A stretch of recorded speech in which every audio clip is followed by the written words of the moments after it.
So when I think about the future, I try to look at things that I think are going to make a more positive impact. And one thought that's really exciting for me is that there's a lot of things I've never experienced that I'm looking forward to, like medical advancements, driverless cars, artificial intelligence, receiving a compliment, and exploring new planets.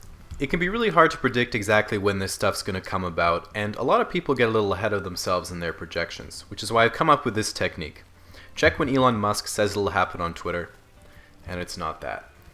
Now, while it's only a matter of time before Tesla builds a sphere of solar panels around the sun to power Elon's armored exoskeleton, I think it's pretty easy to cop out and make obvious predictions about the future, like we'll be using more renewable energy, our space program will be more advanced, I'll be drawing pictures on your coffee cup wondering how things went wrong, etc., etc.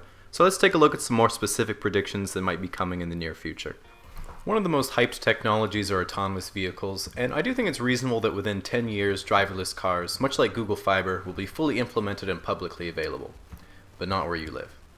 Within the next 25 years, we'll hopefully see humans land on Mars for the first time, or at the very least see a return trip around its orbit.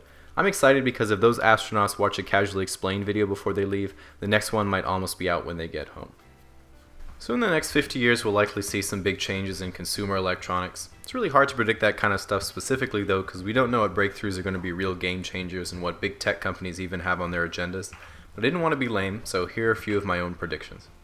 Facebook and Oculus integration is finally completed, allowing you to live your Facebook friends' more interesting lives. Apple releases the new iPhone X, a solid block of featureless aluminum, while the newly unveiled Apple interface is simply a MacBook dongle that inserts directly into your brain, and the Google Singularity absorbs all of its employees into a super sentient AI that governs the new world.